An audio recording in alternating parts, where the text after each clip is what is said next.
Well, interestingly enough, it seems like the Libertarian Party is starting to draw fire from both the right and the left, as Dave Smith went over a day or two ago, talking about recently Dennis Prager spending a large portion of a radio broadcast attacking the Libertarian Party. Uh, Boiled down in a nutshell, Prager's view was that essentially all Republicans are pro-liberty, or at least much better than Democrats, and every single vote a Libertarian gets from a voter is one the Republicans should have justifiably got. Uh, Dave Smith, and I highly recommend you watch the video. He's very entertaining. It really tears apart Prager's arguments pretty handily. But the gist of what Dave Smith ends up saying is that the uh, the idea that every single vote for a libertarian would have been Republican is easily debunkable. There's a good, strong history of every time the Republicans are in charge, we either get bigger government or new apparatuses of government. So the argument that electing a Republican is a guaranteed win for liberty is very unfathomable. Now, this is very interesting that we're now getting attacks from the left at exactly the same time. And this is not remotely coincidental. We're 30 days out from an election. So, my opinion, and I suspect we're going to see a lot more of these articles as we get closer to the election. Essentially, the right is trying to guilt Republican libertarian types into not losing the election. So they're going to guilt them into coming over to the Republican way. And the left is going to do what they always do. Everything is racist. So essentially, their take in this article here from The Hill, sorry, I didn't look at the writer, Andrew Koppelman, essentially his take is the Libertarian Party has been taken over by racists. And of course, anyone on the left, or many people on the left, that's an argument that will sway them fairly quickly.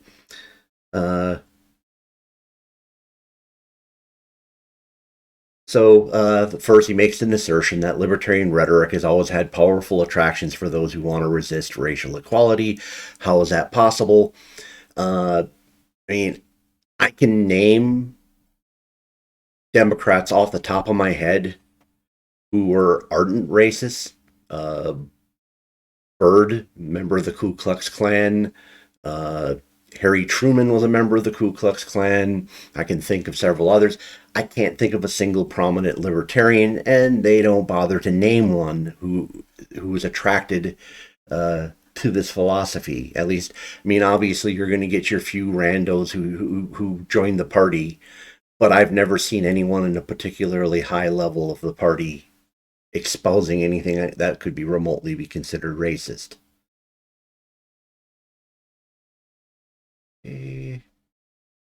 So in May, the party was taken over at its national convention by the so-called Mises Caucus, a far-right group, some of whose members have been associated with racist and anti-Semitic ideas. Okay, so the first thing that's important to realize is, yes, the takeover occurred in May. So why is this making news now? Because it's right before the election. They are attempting to grab hold of the Democratic supporters who have voted for people like Gary Johnson in the past. And their number one tool, if not their only tool in their tool bag, is racism. So there it is. And obviously we know this is ludicrous because we have plenty of people in the Libertarian who are of every race and ethnicity. The current front runner for the Libertarian president is Dave Smith, an openly admitted person of Jewish descent. So the idea that a caucus that somewhat formed around Dave Smith, or at least he had a major impetus to moving forward, and that pretty much everybody in the Mises Caucus knew who he was and knew his background, that as secret racists, they decided that they were going to have Dave Smith, a Jew, as their bearer is preposterous. They bring up the Martin Luther King tweet from New Hampshire, and if you're inside the party, you know what that one was about. Essentially, some of the Mises Caucus people started getting into the concept of crap posting, to turn it into a little bit of a euphemism. The idea of trying to be super edgy in order to get attention, and of course, sometimes this stuff doesn't pan out. And he said, as a result, the party is facing mass defections. So, again, this is brought up with no particular proof. If you read the underlying article that they're trying to cite, it's essentially a bunch of the people from the losing side of the party when the Mises Caucus took over. Essentially, the woke faction, the Libertarian Party, got angry and left. So, yeah, former leadership seems to be leaving, but the question is is the actual membership? I don't have membership numbers in front of me, but I can say, based on turnout at the last convention, I would say the party probably has more activists than we've ever had. Numbers of that convention versus previous ones are pretty astounding, and definitely a very huge improvement in age demographic, where there are many, many younger people at that May convention. Okay, so they're claiming that the Mises Caucus was funded by donors who are close to President Trump. And they're insinuating that this is part of a Republican plan to destroy the Libertarian Party. And if you go into some of these embedded articles here trying to support what the paragraph says, again, it's people who are on the outs with the Libertarian Party, the people who got deposed in May, making claims that these are actually Republicans, and a lot of the claims they made never came true. They claimed that we'd be pulling entire rosters of the Libertarian Party off the ballot in various states. Never happened, doesn't seem to be happening. The only thing that comes remotely close to that is there is some talk, and I think it's valid strategy to discuss this, the idea of, do you run a libertarian against somebody from the other parties who's pretty much all the way there? I mean, do you run against Ron Paul? Do you run against Rand Paul? I have to say, the idea of not running against those guys isn't a ludicrous argument, and it advances liberty. And Dave Smith has been on record over and over again saying, that there are plenty of Republicans that we would challenge even if we knew for a fact we were going to take them out, in terms of electoral processes, that is. And then they're talking about how the Libertarian Party recruited a bunch of alt-right people, nothing to support that. And then make some really strange linkages back to Barry Goldwater and Nixon, and somehow trying to relate that back to the Liberty Movement, where, yes, Goldwater may have been considered libertarian, but Nixon sure as hell wasn't.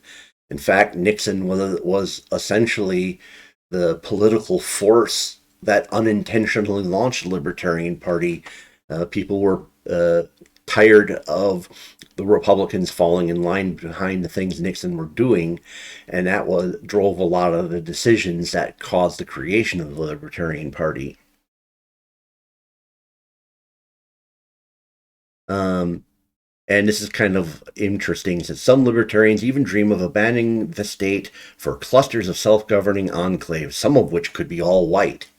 This is pretty funny coming from the left, who is now reintroducing segregation, creating black only spaces and black only days and black only meetings and Hispanic only and LGBT only. It's just it's funny. It's yeah, the pot calling the kettle black.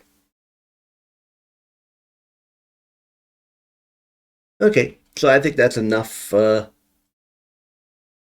highlighting this guy's article.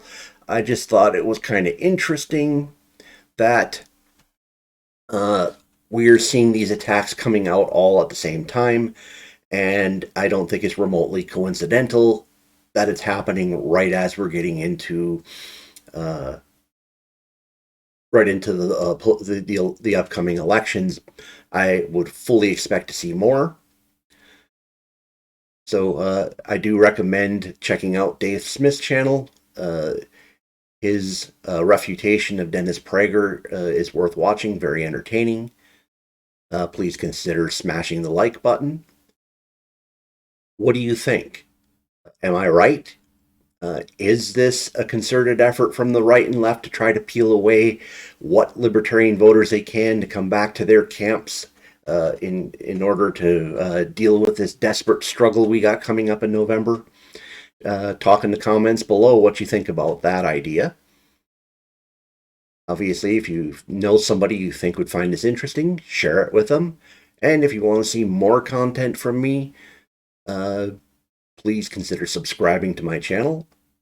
I put these out a couple of times a week. There'll probably be a few more this week than normal because I did a long form show this weekend, and I'll be breaking that up over the next couple of days. But I wanted to get this one out while it was still very pertinent.